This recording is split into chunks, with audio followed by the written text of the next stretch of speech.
बैठ जल्दी अकेला। वो क्या करेगा, आगे बंद रहा है उससे, आगे बैठ इस पे, हाँ बैठ जा, वहीं रह वहीं रह वहीं रह। अब आएगी समझ में फिजिक्स, बैठा रहा, यहीं बैठा रहे, अब समझ में आएगी देख। नहीं नहीं, इतना इतना करीब मेरे भी नहीं लाना इसको। ठीक है, गेट लगा क्या प्रदीप, गेट लगा। कोई आ थोड़ी रहा है अब, आ गए ना सारे। ठीक है, स्टार्ट करते हैं। ऑप्टिक्स, हेडिंग डाल लो बड़े बड़े, 2 पेज छोड़ के, है ना। लास्ट जो चैप्टर कंप्लीट हुआ है उसके बाद 2 पेज छोड़ दो, फिर डालो ऑप्टिक्स। क्या वो 2 पेज ही नहीं है कॉपी में, है तो छोड़ दो फिर। क्या मन नहीं लगेगा तेरा, क्या दिक्कत आएगी तुझे ये बता। बंधा हुआ है उससे। हाँ, किससे पूछ के आया तू आगे।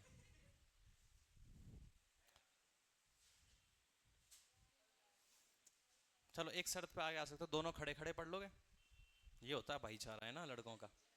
ठीक है, अब इधर खिसक जाओ दोनों, इधर खिसक जाओ, बैठ के पढ़ लो पर इधर खिसक जाओ। हाँ, तू कहाँ खिसक रहा है, तू इधर आ। तू साथ साथ चल देता है उसके पीछे, यहाँ रहे बस, यहीं रहे, अलग अलग बेंच पे रहो बस। ठीक। ऑप्टिक्स मतलब प्रकाशिकी। व्हाट इज ऑप्टिक्स, कुछ तो तेरे दिक्कत है कुछ, हाँ क्या कीड़ा है, उधर खिसक वापस, इधर रहे। हाँ, और तू इधर पैर रख, इसमें बाहर रख। अब अगर इधर चला गया पैर तो पैर तोड़ दूंगा, ध्यान रख लेना। इधर रहे यहाँ, अब बस, अब दोबारा डिस्टर्ब नहीं होनी चाहिए क्लास, यहीं रहोगे दोनों। व्हाट इज ऑप्टिक्स, क्या होती है प्रकाशिकी, क्या होती है, अरे कुछ तो बताया करो। ऑप्टिक्स,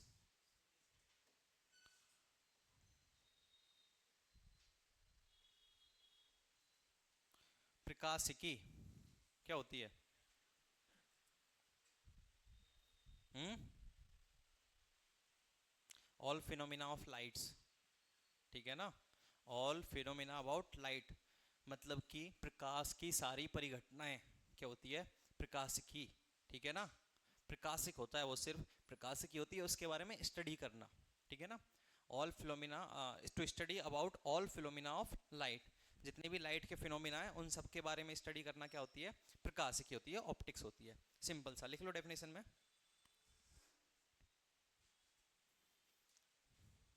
डेफिनेशन में लिखो परिभाषा, हिंदी इंग्लिश दोनों इंग्लिश में लिखोगे, हिंदी इंग्लिश मीडियम वाले दोनों इंग्लिश में ही लिखोगे। To study about, to study about all the phenomena, TO2 STUDY study, ABOUT about, ALL all, THE the, phenomena, PHENOMENON phenomena, of light, LIGHT light, OF of. अब लिख सकते हो, हाँ। To study about all the phenomena, all the phenomena of light, of light. Hindi में सुन लो, प्रकाश के बारे में जितनी परिघटनाएं होती हैं प्रकाश के साथ। प्रकाश क्या होता है, लाइट, लाइट समझ रहे हो ना। अभी तुम मुझे दिख रहे हो ड्यू टू लाइट, मैं तुम्हें दिख रहा हूं ड्यू टू लाइट, ये होता है प्रकाश। प्रकाश के बारे में जितनी परिघटना होती हैं उन सब की अध्ययन करना क्या बोलता है, ऑप्टिक्स होता है, ठीक है ना। सिंपली अपने को कोई भी वस्तु दिखती है, क्यों दिखती है, सबका ध्यान इधर मेरी भाषा पे, प्रकाश के कारण, क्योंकि प्रकाश की किरणें होती हैं। प्रकाश की किरणें मतलब कि रे ऑफ लाइट जो होती है वो पहले ऑब्जेक्ट पे इंसिडेंट होती हैं, फिर वहाँ से रिफ्लेक्ट होकर हमारी आंखों पे आती हैं। पहले वो किसी वस्तु पे पड़ेंगी, फिर वहाँ से वो परावर्तित होंगी और हमारी आंखों में पड़ेंगी। आंखों में पड़ेंगी तो यहाँ पे जो अपने पास लेंस है, ये लेंस क्या करेगा, उन सबको कन्वर्ज करेगा, डाइवर्ज करेगा, जो भी फिनोमिना होगा वो फिर कहाँ पे इकट्ठ करेगा, फोकस पे, अपनी आइज के फोकस पे। फोकस का सिंपल सा एग्जाम्पल हर पेज में एक ही बताता हूँ। उंगली लो सामने, एक उंगली अपनी आंखों के सामने रखो, अरे रखो, और उंगली को देखो, उंगली को देखो, सिंपल, उंगली को देखो, पीछे वाला सब कुछ पार्ट ब्लर दिख रहा है। अगर उंगली को देखते हैं तो उंगली के पीछे जितना भी कुछ है सब ब्लर दिखेगा, यस और नो। अब पीछे वाले पार्ट पे कहीं फोकस करो, उंगली ब्लर दिखेगी, अरे उंगली के पीछे वाले पार्ट में नहीं, उंगली के पीछे बैकग्राउंड में कहीं फोकस करो, ऐसे घुमा के उंगली पे ये उंगली है, ठीक है ना, इसको देखो एक बार फोकस से, सब कुछ पीछे का ब्लर दिख रहा है, यस और नो? ब्लर मतलब कि धुंधला दिख रहा है। अगर उंगली के पीछे कुछ चीज पे देखते हैं अपन, उंगली के पीछे कुछ भी देखो तो उंगली ब्लर दिख रही है, यस और नो? तो ये क्या हो रहा है, अपना जो लेंस है वो फोकस कर रहा है रेज को। यहां से जो रेज आ रही है, ये अपना पार्ट है, यहां से जो रेज आ रही है वो फोकस हुई तो इसको अपन क्लियर देख पाए। अगर हम पीछे वाले बैकग्राउंड को देख पा रहे हैं तो वहां से जो रेज आ रही है वो फोकस हुई, अब यहां से आने वाली रेज फोकस नहीं हो पा रही है, तो हम पीछे वाले पार्ट को क्लियर देख पाए। फोकस के बारे में डिटेल स्टडी करेंगे जब टॉपिक आएगा, अभी इतना ही ध्यान रख लो। फोकस क्या होता है, किसी भी चीज के लिए किसी चीज को अपन एकदम कॉन्सेंट्रिक होके साफ देख सकते हैं, ठीक है, दैट इज फोकस, सिंपल से इतना याद रख लो, ठीक है। तो कोई भी अपने पास लाइट पड़ी प्रकाश की, पहले ऑब्जेक्ट पे पड़ी, फिर वो हमारी आंखों पे पड़ी, तो ऑब्जेक्ट को फोकस किया किसने, लेंस ने, आई के लेंस ने, तो हम उस ऑब्जेक्ट को देख पाए। अगर यहाँ पे अंधेरा होता, कोई भी लाइट रे नहीं होती, लाइट रे नहीं तो हमें वस्तु दिखाई नहीं देती, यस और नो? कोई भी ऑब्जेक्ट हमें दिखाई नहीं देता, और जब हमें ऑब्जेक्ट दिखाई नहीं दे रहा, इसका मतलब क्या है, वहाँ पे कोई भी लाइट इंसिडेंट नहीं हो रही है, ठीक है ना। अब दो स्टेटमेंट्स हैं, एग्जाम में मिल जाते हैं बहुत बार के, कोई भी वस्तु हमें जब दिखाई देती है तब प्रकाश किरणें पहले वस्तु पे पड़ के फिर हमारी आंखों पे पड़े, या फिर प्रकाश किरणें पहले हमारी आंखों से पड़ के वस्तु पे पड़े, कौन सा सही हो सकता है? वस्तु पे पड़ के आंखों पे पड़े। अच्छा, दूसरे वाले में क्या दिक्कत है, हमारी आंखों पे प्रकाश रे पड़ के, और यहाँ से भी देखो रिफ्लेक्ट तो होती है, आईज जो है वो 100% तो ऑब्जर्व करती नहीं लाइट रे को, अगर यहाँ से भी रिफ्लेक्ट हो रही है फिर वस्तु पे पड़ रही है तो क्या दिक्कत है? हम्म, तो सिंपल सी दिक्कत है, फोकस क्या करेगा भाई, वस्तु में थोड़ी लग रहा है फोकस, लेंस वस्तु में थोड़ी लग रहा है, लेंस कहाँ लग रहा है, आंखों में, तो फोकस ही नहीं हो पाएगी, फोकस नहीं हो पाएगी तो देख ही नहीं सकते। इसका एग्जैक्ट रीजन, साइंटिफिक रीजन क्या हो सकता है कि अपने पास जब कोई भी लाइट रे पहले आंखों पे पड़ के अगर वस्तु पे पड़ रही है, तो इसका मतलब वो क्यों नहीं देख पा रहे अपन उसको, क्योंकि वो फोकस नहीं हो रही है, ऑब्जेक्ट में कोई फोकल लेंथ नहीं है, कोई फोकस बिंदु नहीं है, तो ऑब्जेक्ट फोकस नहीं करेगा उसको, अपनी आईज फोकस कर रही है, ठीक है ना। तो अब अपने पास ऑप्टिक्स में आते हैं दो part, first is ray optics and second one is wave optics. Wave optics पहला होता है किरण प्रकाश की, दूसरा होता है तरंग प्रकाश की। According to Einstein and Maxwell, light अपने पास डबल नेचर होती है, कौन कौन सी? फर्स्ट तो particle nature and second one is wave nature, yes और नो? पार्टिकल नेचर को ही नाम दे दिया रे नेचर, एंड सेकंड वन जो अपने पास है वेव नेचर, मतलब कि तरंग प्रकृति है। एक तो होती है अपने पास कण प्रकृति और एक होती है अपने पास तरंग प्रकृति, ठीक है ना। कण प्रकृति में क्या बोला गया था कि प्रकाश जो है हमेशा एक सीधी रेखा में गमन करता है, प्रकाश जो होता है हमेशा, लाइट जो होती है हमेशा ऑलवेज फॉलोज स्ट्रेट पाथ, ठीक है ना। वेव नेचर में क्या बोला गया था कि प्रकाश जो है वो एक वेव की फॉर्म में भी होता है, प्रकाश नेचर जो है वो एक वेव की फॉर्म में, लाइट जो होती है वो एक वेव की फॉर्म में भी ट्रांसमिट होती है, मूव करती है या फिर गति करती है। अब यहाँ पे ये दोनों चीजें कैसे पॉसिबल हैं, इसलिए पॉसिबल है, जो रे ऑप्टिक्स है उसमें हम स्टडी करते हैं कि पार्टिकल ने अगले पार्टिकल को डिस्प्लेस किया, फिर पार्टिकल ने अगले पार्टिकल को डिस्प्लेस किया, फिर पार्टिकल ने अगले पार्टिकल को डिस्प्लेस किया, ठीक है ना। अब ये जो पार्टिकल है, क्या ये एक ही डायरेक्शन में थोड़ी मूव कर रहा है, इस पार्टिकल ने, सपोज करो इसके आगे 3-4 पार्टिकल हैं, इस पार्टिकल ने इसको टच किया मूव करने के लिए, तो इसने, ये हो सकता है इस वाली डायरेक्शन में चला गया तो इसने इस वाले को धक्का मारा हो, फिर इसने इस वाले को धक्का मारा हो, फिर इस वाले ने इस वाले डायरेक्शन में चला गया तो इसको धक्का मारा हो, जरूरी नहीं है सीधा। लेकिन जो अपने पास रे ऑप्टिक्स में था वो हमने एक सिंपल सीधा सीधे वाले को डिटरमाइन किया है, इन सबको इग्नोर कर दिया, ठीक है। और वेव ऑप्टिक्स में हमने उन सबको वो किया है, कंसीडर कर लिया है, ठीक है ना। ये जस्ट थ्योरी बता रहा हूँ, काम की कुछ है नहीं है, समझ लो कि क्या होता है रे ऑप्टिक्स और क्या होता है वेव ऑप्टिक्स, क्यों करते हैं स्टडी, कैसे करते हैं स्टडी। स्टार्टिंग से पढ़ाने लग जाएंगे, रिफ्लेक्शन ऑफ लाइट के 2 फॉर्मूले, ये वो फलाना, उन सबको छोड़ो, पहले ऑप्टिक्स क्या होता है, फिर रे ऑप्टिक्स और वेव ऑप्टिक्स क्या होता है। रे ऑप्टिक्स क्या होता है कि जिसमें हम सीधी जो रेखा में एक दूसरे, देखो अपने पास पता है बहुत सारे पार्टिकल्स हैं, ठीक है ना, इन्वायरमेंट में क्या है, बहुत सारे पार्टिकल्स हैं, लाइट पार्टिकल, ये वाला पार्टिकल जब मूव करेगा तो आगे वाले को टच करेगा, वो उसको धक्का मारेगा, साउंड भी तो ऐसे ही सुनाई देता है, साउंड कैसे सुनाई देता है, एक पार्टिकल दूसरे को डिस्प्लेस कर रहा है, दूसरा तीसरे को, तीसरा चौथे को, चौथा पांचवे को, ऐसे वो वेव कर रहे हैं, ठीक है ना। यहाँ पे क्या होता है, ये पार्टिकल इसको, ये पार्टिकल इसको, ये पार्टिकल इसको, तो अगर अपने सीधी लाइन वाला कंसीडर किया है तो वो सिर्फ आ गया रे ऑप्टिक्स में, ठीक है ना। लेकिन ये पार्टिकल अपने आसपास इधर भी उधर भी तो भाग सकता है। तो ये जब सीधी रेखा में ना जा करके एक दूसरे पार्टिकल को 2D में डिस्प्लेस कर रहा है, तो उसको क्या मानते हैं हम, वेव ऑप्टिक्स में। ठीक है ना।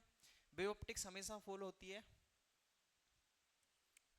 मैक्सवेल ने क्या बोला था कि वेव ऑप्टिक्स जो है, वेव जो होती है लाइट की जो वेव फॉर्म है वो हमेशा मूव करती है इस टाइप में, जिसमें इलेक्ट्रिक फील्ड मैग्नेटिक फील्ड दोनों होते हैं।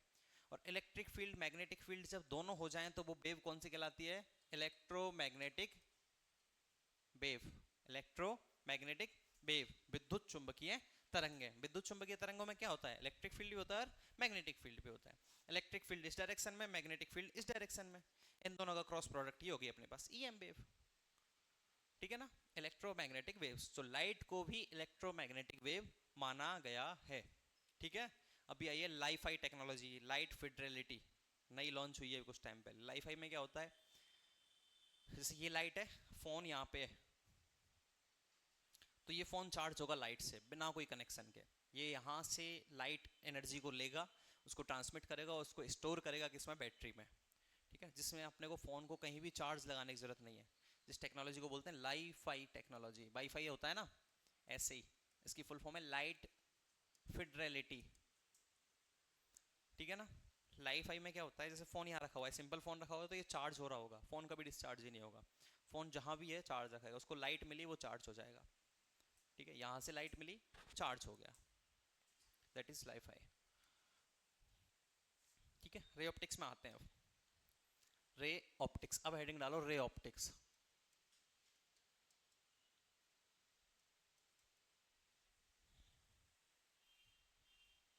किरण प्रकाशिकी, पहले पढ़ेंगे रे ऑप्टिक्स, उसके बाद पढ़ेंगे वेव ऑप्टिक्स। किरण प्रकाशिकी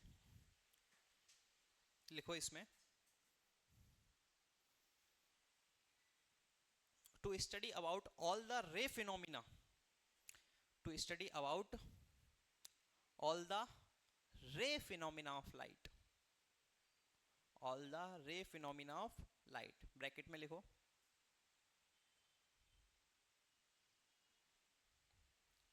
light has dual nature, light have dual nature, bracket में लिखना light have dual nature।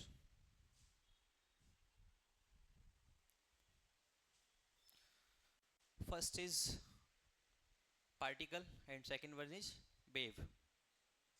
light have dual nature, पहला लिखो a, इसमें लिखते चलो, लाइन लीनियर नहीं लिखना, ए भी मत करना है ना। लाइट हैव डुअल नेचर, पहला particle nature, and second one कौन सा है, wave nature.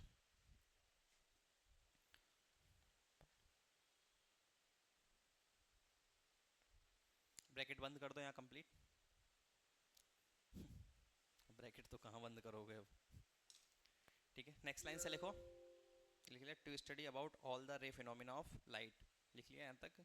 Light has dual, light have dual nature, particle nature and wave nature. Next line से लिखो particle nature to be considered as particle, ये out of syllabus है इसलिए हिंदी में नहीं लिखा रहा हूँ। ठीक है, टेंशन मत लेना, अगर समझना है तो हिंदी इंग्लिश में समझ लेना है इसको। हाँ, particle nature to be considered as, to be considered as ray of light, particle nature to be considered as ray of light। कण प्रकृति प्रकाश की, लिख लो अगर हिंदी में लिखना चाहो तो, कण प्रकृति प्रकाश की किरण को प्रदर्शित करता है, लिख सकते हो चाहो तो, कण प्रकृति प्रकाश की किरण को प्रदर्शित करता है। अभी तुम्हारी मर्जी, तुम नहीं लिखना चाहो, मैं तो बोला हिंदी में। ठीक है, मेरी गलती नहीं थी इसमें। अब बात करते हैं रे ऑप्टिक्स। रे ऑप्टिक्स में बहुत सारे फिनोमेना होते हैं, छोड़ो अरे इंग्लिश में पढ़ लेना, इतना सा तो क्या दिक्कत है। फोन सबके पास है, उसमें गूगल सबके पास है, उसमें गूगल ट्रांसलेटर नाम का एक वेबसाइट है, उसको खोलना, उसमें टाइप करना है सारा, वो तुम्हें हिंदी में करके दे देगा। ठीक है ना, इतनी मेहनत तुम इस काम में नहीं करोगे मुझे पता है, छोड़ो। रे ऑप्टिक्स में अब अपने पास बहुत सारे फिनोमेना होते हैं। पहला, सबसे पहला फिनोमेना होता है रिफ्लेक्शन, दैट इज परावर्तन। परावर्तन क्या होता है अपने पास, कि कोई भी लाइट रे आ रही है, ठीक है, ये अपने पास क्या है, कोई क्या बोल सकते हैं इसको, एक लाइट सोर्स है ना, एक स्रोत है प्रकाश का, जैसे टॉर्च मान लिया, टॉर्च से लाइट आ रही है तो वो लाइट रे की फॉर्म में आ रही है, ठीक है ना। उस रे की फॉर्म को हम किसी वस्तु पर डालते हैं, किसी भी ऑब्जेक्ट पर डालते हैं। सपोज करो लाइट रे आ रही है, हमने इसको इस पे डाला, ठीक है ना, ये कोई लाइट रे आ रही है, इसको इस पे हमने डाला ऑब्जेक्ट पे, तो यहां से क्या होगा, यहां से दो टाइप के फिनोमेना होंगे कि इस लाइट रे का कुछ परसेंट पार्ट, इस प्रकाश किरण का कुछ परसेंट पार्ट तो वापस आ जाएगा और कुछ परसेंट पार्ट अंदर चला जाएगा, ठीक है ना। ऐसी कोई भी ऑब्जेक्ट नहीं है पूरे वर्ल्ड में कि वो 100% लाइट को या तो रिफ्लेक्ट कर ले या फिर रिफ्रैक्ट कर दे। ऐसा कोई भी ऑब्जेक्ट नहीं है कि वो 100% मतलब कि पूर्णतः लाइट को, प्रकाश को या तो अवशोषित कर ले या फिर उसको परावर्तित कर दे, ऐसा कोई भी ऑब्जेक्ट नहीं है, ठीक है ना। तो यहां से अपने पास कोई लाइट रे आई, इस पे टच हुई, यहां से क्या होगा, कुछ परसेंट पार्ट तो वापस चला गया और कुछ परसेंट पार्ट अंदर चला गया। अब जो अंदर चला गया वो उस फिनोमेना को बोलते हैं अपन रिफ्रैक्शन, अपवर्तन। क्या बोलते हैं, अपवर्तन। और जो पार्ट बाहर आया है उस फिनोमेना को बोलते हैं अपन रिफ्लेक्शन, परावर्तन, ठीक है ना। तो पहले पढ़ेंगे रिफ्लेक्शन, फिर उसके बाद रिफ्रैक्शन। रिफ्लेक्शन ऑफ लाइट, अब हेडिंग डाल लो, प्रकाश का परावर्तन, रिफ्लेक्शन ऑफ लाइट। अब हिंदी इंग्लिश मीडियम वाले भी हिंदी में लिखेंगे, ठीक है, इसकी डेफिनेशन। अब खुश हो, बराबरी कर देते हैं थोड़ी सी, हिंदी में राइटिंग देखते हैं तुम्हारी कैसी है, बहुत दिन हो गए हिंदी लिखे। रुक जाओ, पहले 2 मिनट में बना लेता हूँ। किसी प्रकाशिक किरण का, किसी प्रकाशिक किरण का, लाइट रे मतलब, लिखो लिखो, किसी प्रकाशिक किरण का किसी सतह से टकराकर,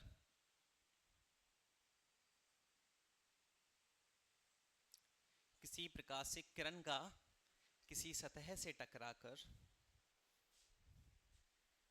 नालायकों, हिंदी मीडियम वालों, इंग्लिश मीडियम वालों की हिंदी में भी राइटिंग अच्छी है।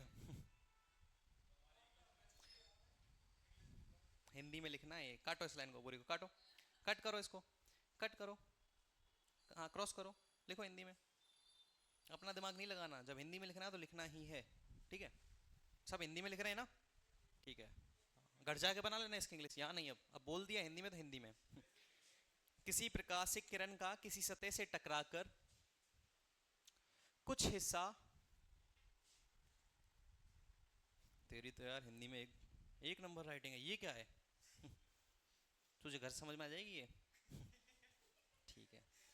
किसी सतह से टकराकर, किसी प्रकाशिक किरण का, प्रकाशिक, प्रकाशित नहीं, किरण का किसी सतह से टकराकर, तुझे भी आ जाएगी घर समझ में ये, बढ़िया बात है, तुझे तो मुझे लगता नहीं आएगी। टकरा करे, ये क्या है, तुझे लगता है अच्छी है, तो वापस रख दे फिर इसको, दिखाना भाई तेरी राइटिंग।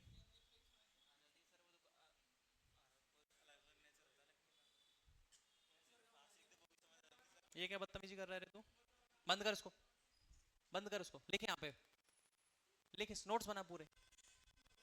किसी प्रकाशिक करण का किसी सतह से टकराकर कुछ हिस्सा, कुछ हिस्सा वापस, कुछ हिस्सा वापस पहले माध्यम में चला जाता है, कुछ हिस्सा वापस पहले माध्यम में चला जाता है, कुछ हिस्सा वापस पहले माध्यम में चला जाता है। प्रकाश की यह परिघटना, प्रकाश की यह परिघटना प्रकाश का परावर्तन कहलाती है। हिंदी में ज्यादा अच्छा लगता है यार बोलना, मातृभाषा है ना। नोट्स बना ले पर पूरे। प्रकाश की यह परिघटना, प्रकाश की यह परिघटना, फिनोमेना होता है परिघटना, प्रकाश की यह परिघटना प्रकाश का, प्रकाश का परावर्तन कहलाती है।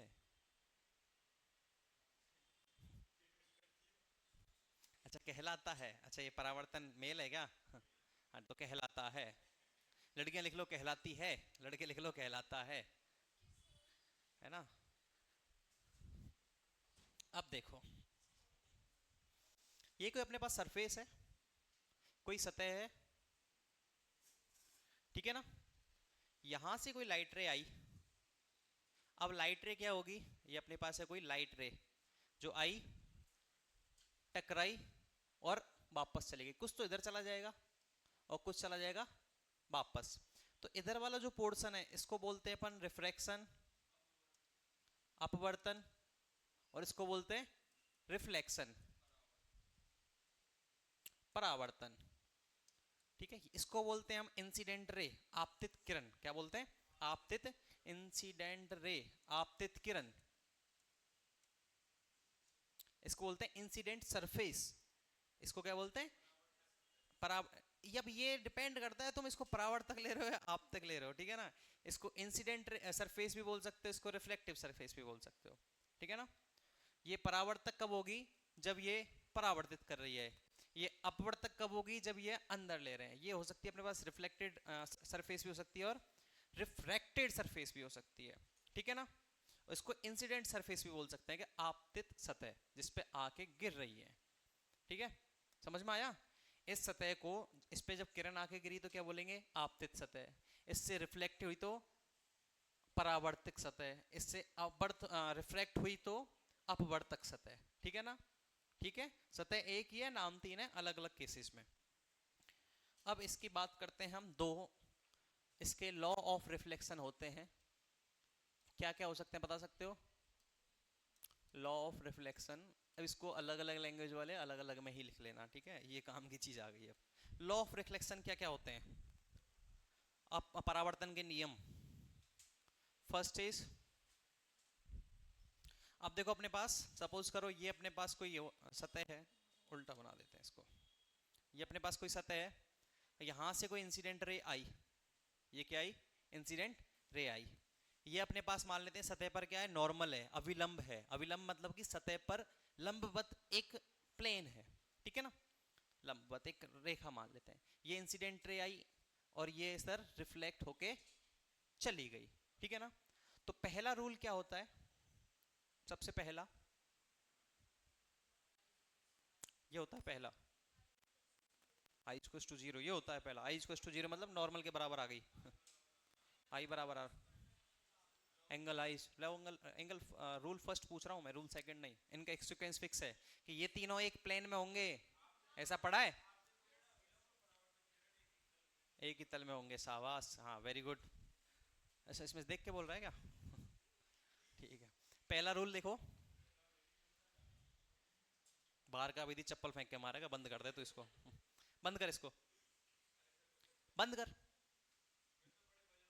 हाँ अब बंद कर, कोई बात नहीं, घर जाके पढ़ना है इसको, बंद कर। पहला rule number first, that is incident ray. देखो ये होती है इंसिडेंट रे, आपतित किरण। ये इंसिडेंट रे दैट इज आपतित किरण, ये है रिफ्लेक्टेड रे दैट इज परावर्तित किरण। और बीच वाले को क्या बोलते हैं, नॉर्मल, अविलंब। तो लिखो पहला incident ray comma normal comma, Hindi medium में लिखाऊंगा, टेंशन मत लो, है ना।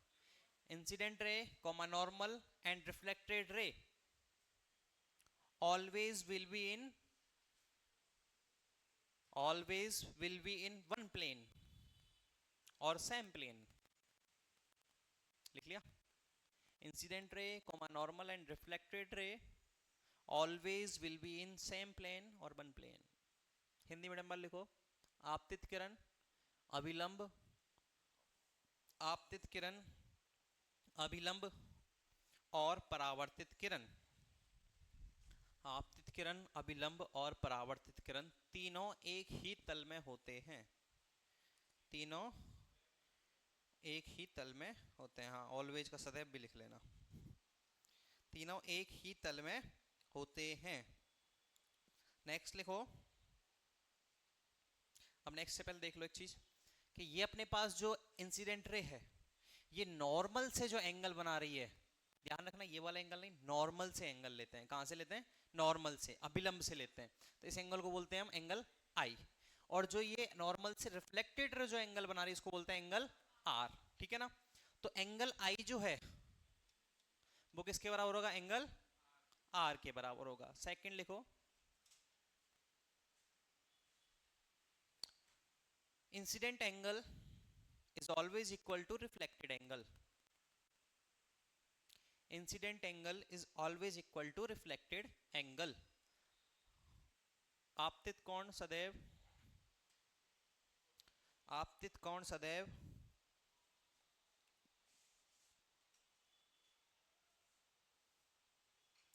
आपतित कोण सदैव परावर्तित कोण के बराबर होता है। आपतित कोण सदैव परावर्तित कोण के बराबर होता है।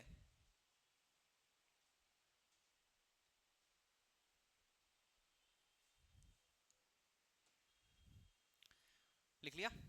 इसके नीचे स्टार पॉइंट लगाओ, दो लिखने के बाद स्टार पॉइंट लगाओ, थर्ड एक लाइन छोड़ के। Speed of light in vacuum, speed of light in vacuum, प्रकाश की चाल निर्वात में प्रदर्शित की जाती है बाई सी, ऐसे वो लिखेगा इसको। Speed of light in vacuum is denoted by small c, is denoted by small c, is denoted by small c. मैं वेट कर रहा था SMALL और C लिखने का तुम्हारा। SMALL और फिर C लिखो। कितने लोग हैं ऐसा जिसने, अच्छा इंग्लिश मीडियम में तो बच्चे इतने से हैं, ठीक है, ऐसा लिख दिया कहीं SMALL और फिर C। एक बार मैं क्लास में पढ़ा रहा था, मैं लिखा रहा था इज डेनोटेड बाई लैम्बडा, उसने लिखा LAMBDA। ठीक है, तो इस टाइप के बच्चे भी निकल के आते हैं बहुत। Is denoted by C, that is IE। देखो दैट इज कितनी होती है C की वैल्यू? 3 लाख किलोमीटर पर सेकंड। इसको अगर कन्वर्ट करोगे तो यही होता है 3 गुना 10 की घात 8 मीटर पर सेकंड, 3 इंटू 10⁸ मीटर पर सेकंड। निर्वात में प्रकाश की चाल को, निर्वात में प्रकाश की चाल को छोटे सी से निरूपित किया जाता है। निर्वात में प्रकाश की चाल को छोटे सी से प्रदर्शित किया जाता है, निरूपित किया जाता है। लिख लो छोटे सी। अब ऑनेस्टली बताना किसने छोटा सी लिखा है? लिख लिया?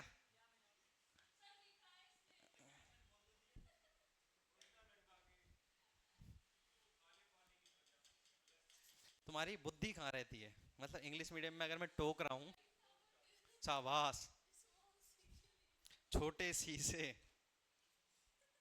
निर्वात में प्रकाश की चाल को सी से निरूपित किया जाता है, जो कि जो कि 3 गुना 10 की घात 8, 10 की घात 10 की घात नहीं, 10 के ऊपर 8 लगा दे। हाँ हाँ लगा 8 मैंने कहीं लिख दे 10 की घात 8 मीटर पर सेकंड, M/S। हाँ ठीक है, मीटर पर सेकंड होती है। 3 गुना 10 की घात 8 का पता है मतलब क्या है? 3 लाख किलोमीटर पर सेकंड। एक चीज तो बताऊं तुम्हें इंटरेस्टिंग, जो तुम्हें चांद तारे तोड़ के लाने की बात करते हो ना किसी के लिए, ये चांद तारे पता है कितना दूर है तुमसे? ये स्टार्स जो हैं, तारे जो हैं, वो तुमसे इतना दूर है कि इनके जो लाइट को आने में, अर्थ तक आने में 4.5 साल लगते हैं। ठीक है ना? तो तुम किसी के साथ ऐसे बाहों में बाहें डालकर, हाथों में हाथ डालकर बैठे हो और बोल रहे हो कि देखिए चांद में तोड़ के, ये तारा मैं तोड़ के लाऊंगा तुम्हारे लिए। वो तारा आज उस जगह पे है या नहीं वो भी पता नहीं। वो जो हमें लाइट दिख रही है वो 4.5 साल पहले की है। ठीक है, आज जो हम कोई स्टार देख रहे हैं तो वो वहां पे 4.5 साल पहले था। आज वो वहां पे है नहीं है उस चीज का हमें कोई आइडिया नहीं है। वो लाइट वहां पे 4.5 साल पहले चली थी, जो आज अर्थ पे आके पहुंची है। 4.5 light years average distance of earth to star. पृथ्वी से किसी तारे की एवरेज औसत दूरी होती है 4.5 साल या फिर 4.5 प्रकाश वर्ष। ठीक है ना? तो ये फालतू के झूठे वादे मत किया करो किसी को बहला फुसला के, गलत है। ठीक है, इस चीज़ का विशेष ध्यान रखना। स्टार की लाइट को अर्थ तक आने में 4.5 साल लगते हैं, ये बहुत बड़ी बात है। और कितना दूर होगा सोचो, 1 सेकंड में 3 लाख किलोमीटर चल रही है। 1 सेकंड में 3 लाख किलोमीटर लाइट चल रही है। सोचो 4.5 साल में कितने सेकंड हो गए, और उन सेकंड को 3 लाख से जब मल्टीप्लाई करोगे तो इतने स्टार्स दूर है। ठीक है ना।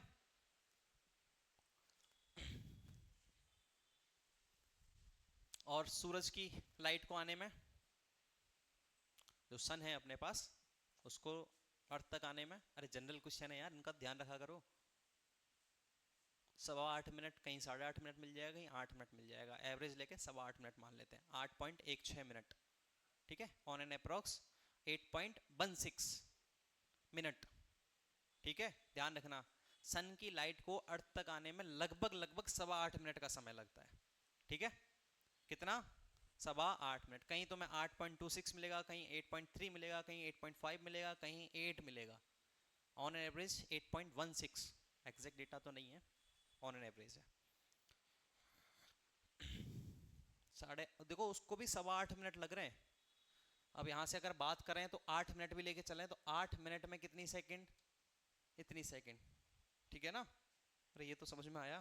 8 मिनट में सेकंड 60 से मल्टीप्लाई किया, 1 सेकंड में 3 × 10⁸, ये हो जाएगा 10⁹ इंटू 18 इंटू 8, लगभग लगभग 8 64 और 10 144, 144 लाख से भी बड़ा कुछ एक डिजिट। इसके पीछे 9 जीरो और 3 जीरो हटा दे तो मीटर में हो गया 144 और 6, 1 2 3 4 5 6, इतना किलोमीटर दूर है अप्रोक्स सन अपन से। ठीक है ना, ठीक है। तब इतनी गर्मी पड़ रही है अपने पास में, कितनी गर्मी पड़ती है गर्मियों में। तो सोचो आसपास जो अपने पास इसके सन के पास में जो ग्रह होंगे, जो करीब 2-3 लाख किलोमीटर हैं। तो एक इंटरेस्टिंग बात बताऊं, गैलेक्सी जो है ना, गैलेक्सी, उसमें इतने सारे यूनिवर्स, इस यूनिवर्स में इतने सारे सैटेलाइट है अपने अर्थ जैसे, जहाँ पे कुछ पे तो पता है मिलियन सैटेलाइट्स हैं। गैलेक्सी की बुक आती है, एक पढ़ना कभी, है ना। गैलेक्सी में क्या होता है, अपने पास ये पूरा ब्रह्मांड है ना, कहने को पता बोल देते हैं, ब्रह्मांड को अपन इमेजिन ही नहीं कर सकते। अपना अर्थ तो इसमें पॉइंट में नहीं है। ठीक है, गैलेक्सी में इतने सारे सैटेलाइट्स हैं, बहुत सारे। अपने अपने पास सपोज करो अपने यहाँ पे रोबोट्स आए हैं, फिर एआई आया है। ठीक है, अब एआई से क्या हो रहा है, लोगों की जॉब छीन रही है। ठीक है, आज से 50 साल बाद, 100 साल बाद क्या होगा, एआई पूरी तरह रिप्लेस करेगा ह्यूमन को। तो आज से करीब 1000 साल बाद, 2000 साल बाद क्या होगा, पूरी तरह से ह्यूमन लाइफ कंप्लीटली डिस्टर्ब हो जाएगी और पूरा कवर हो जाएगा एआई पे, सैटेलाइट्स पे। हर सेकंड में करीब 2 से 3 मिलियन सिग्नल्स आते हैं साइंटिस्ट के पास में यूनिवर्स से। किसी भी एक सिग्नल, किसी भी एक छोटे से सिग्नल को भी अपन डिकोड नहीं करते, क्योंकि गैलेक्सी है बहुत बड़ा, यहाँ पे है बहुत सारे सैटेलाइट्स।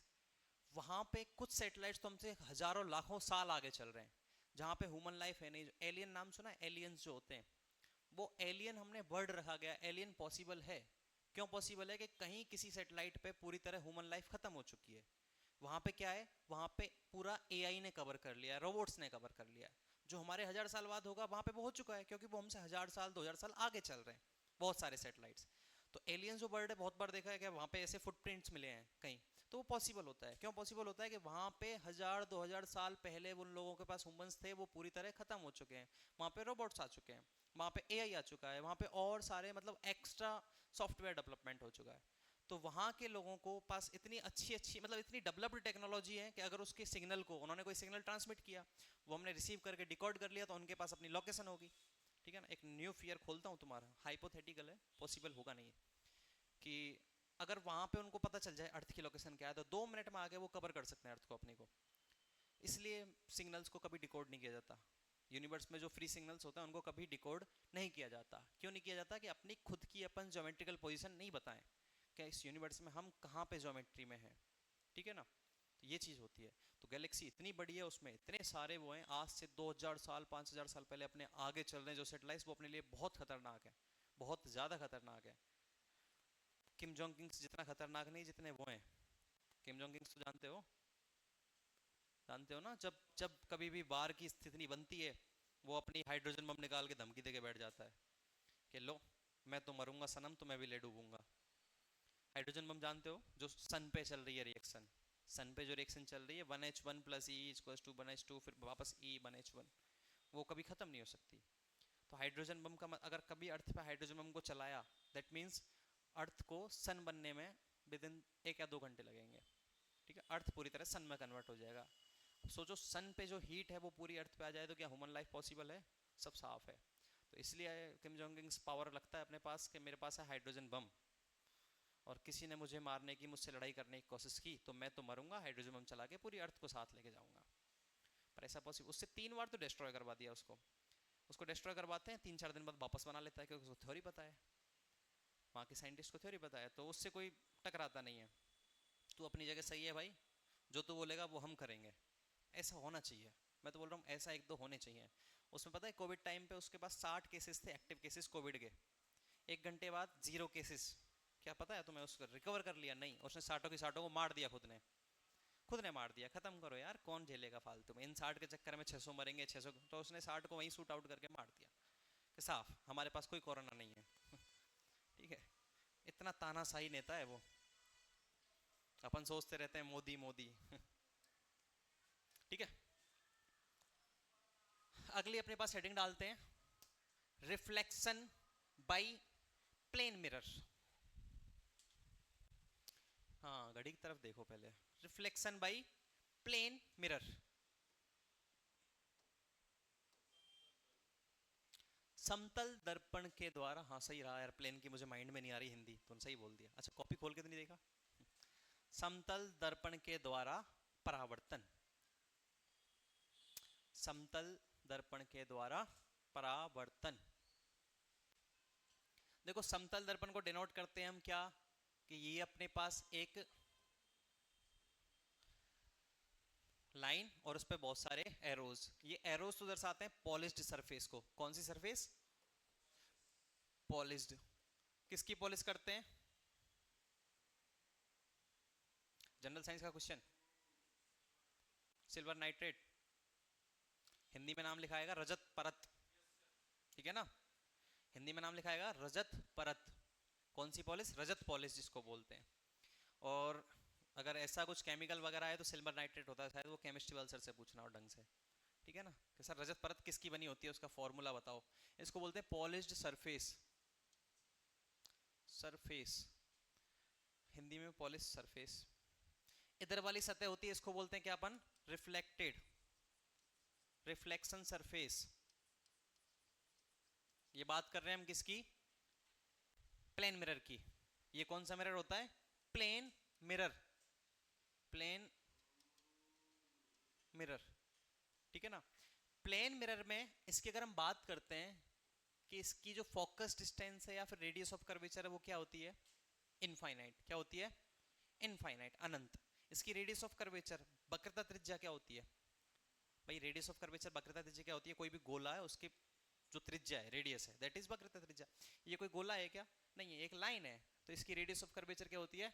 इनफाइनाइट। बहुत बार पूछ लिया जाता है कि प्लेन मिरर की, समतल दर्पण की वक्रता त्रिज्या कितनी होती है? कितनी होती है?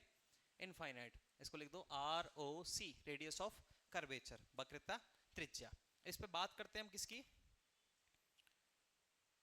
कहाँ गया सेलेक्ट,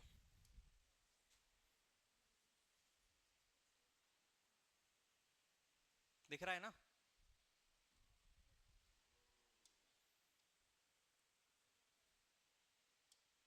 बात करते हैं इस पे रिफ्लेक्शन की।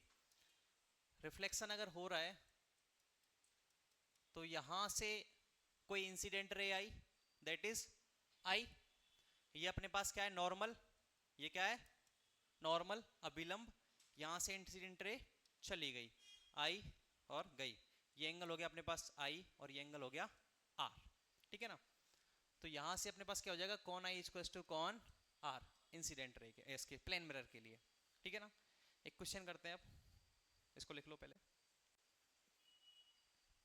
प्लेन मिरर के लिए लिख लो, रिफ्लेक्शन ये होता है, इंसिडेंट रे आई, आपतित किरण आई और परावर्तित किरण चली गई।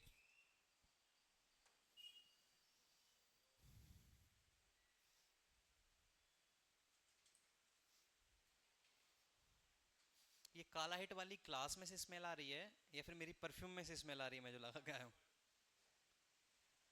ये मेरे तुम्हारे पास आ रही है क्या? मतलब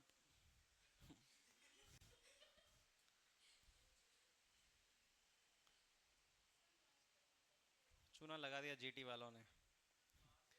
जीटी वालों ने चूना लगा दिया।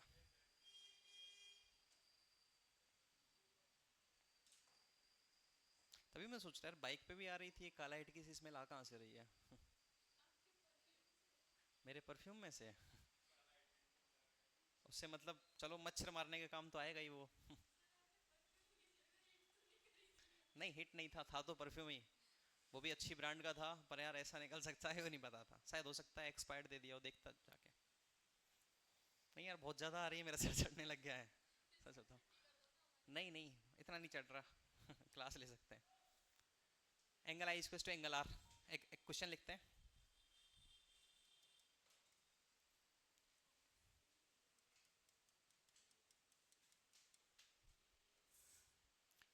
ये दोनों एक दूसरे के पैरेलल हैं।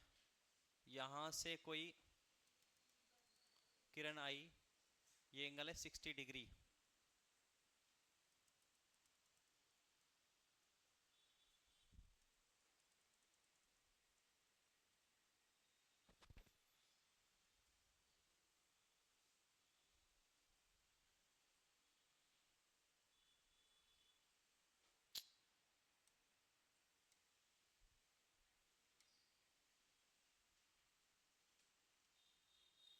एक्स का मान निकालो फटाफट, कितना होगा? एक्स कितना डिग्री होगा?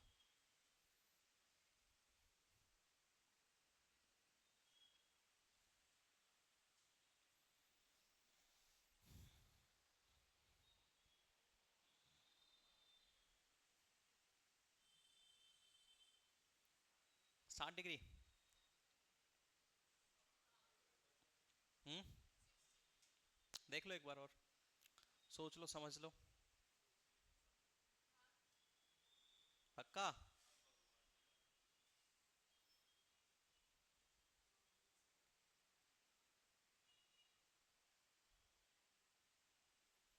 लिख लिया? कितना? 60 डिग्री। कैसे देख के बोल दिया वो 60 है तो ये भी 60 होगा? बाई कितना होगा साथ में, बाई भी बताओ। 120 डिग्री। बाई। और सोच लो। एक्स और बाई दोनों बताओ आप। अगर बाई भी सही बता दी तो फिर जेड भी नहीं पूछ लूंगा कहीं से। मतलब एक्स तो सही है। सबने 60 बोला है तो सब तो गलत नहीं हो सकते। बाई और बता दो फटाफट। 30।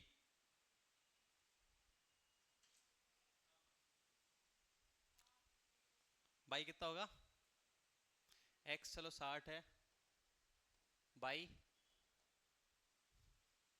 30। Option A 30। Option B 120।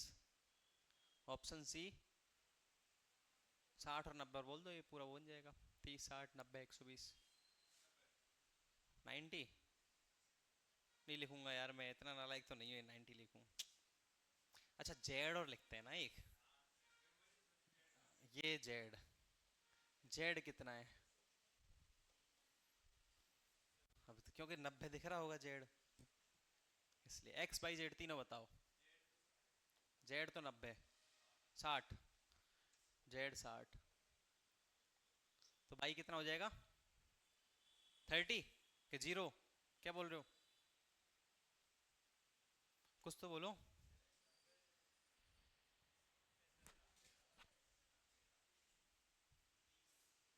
क्या होगा? एक्स 60 बाई 30 और जेड 120। तो अरे सोच समझ के आंसर दो ना, उधर से देख के। क्या आया आंसर? एक्स 60 बाई 30 और जेड 120। जेड 60।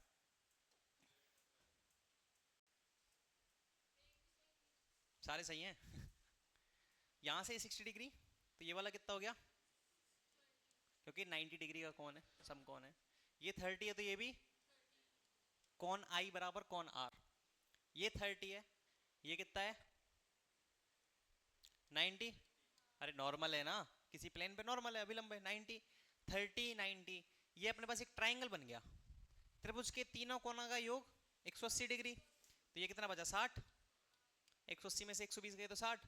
अब ये 60 बचा, तो ये कितना हो जाएगा 30। तो बाई आ गया अपने पास कितना, ये 30 है तो ये भी कितना 30, और ये 30 है तो ये कितना 60, क्योंकि ये वापस समकोण हो गया। तो 90 में से 30 गए तो 60। तो x आ गया अपने पास 60, बाई आ गया 30, और ये 30 है तो ये भी कितना है 30, और दोनों मिला के कितना, तो x तो आ गया अपने पास 60, बाई आ गया, और z आ गया 60। 90 आए नहीं इसमें कहीं, ये क्या हुआ।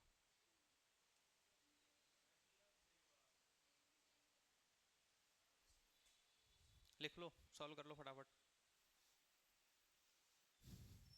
इंसिडेंट एंगल रे एंगल से ऐसे ही क्वेश्चन बनता है इस टाइप का ही।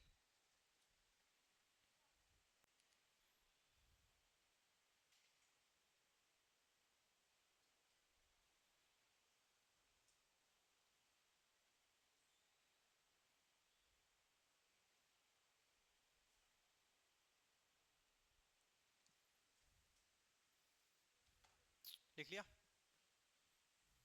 लिख लिया क्या।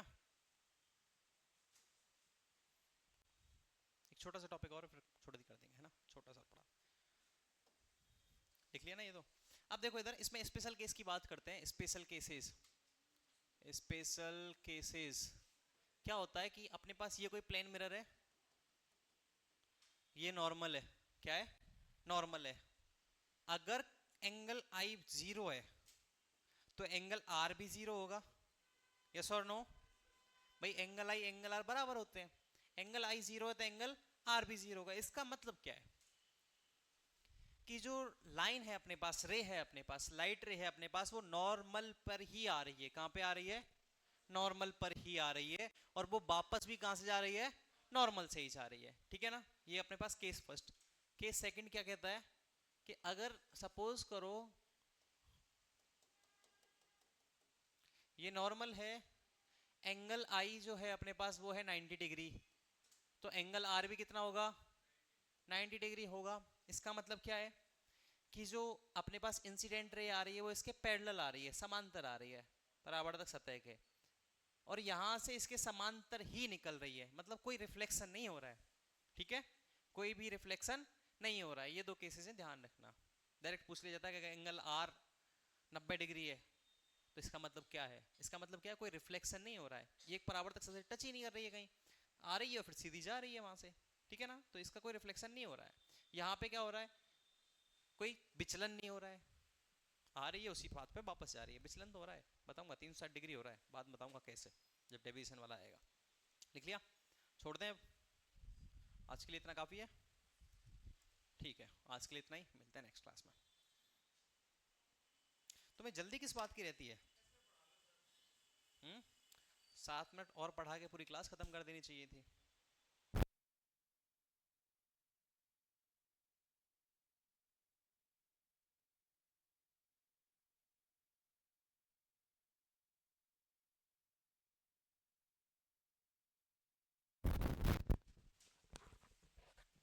संजय जी क्लास बंद कर दो।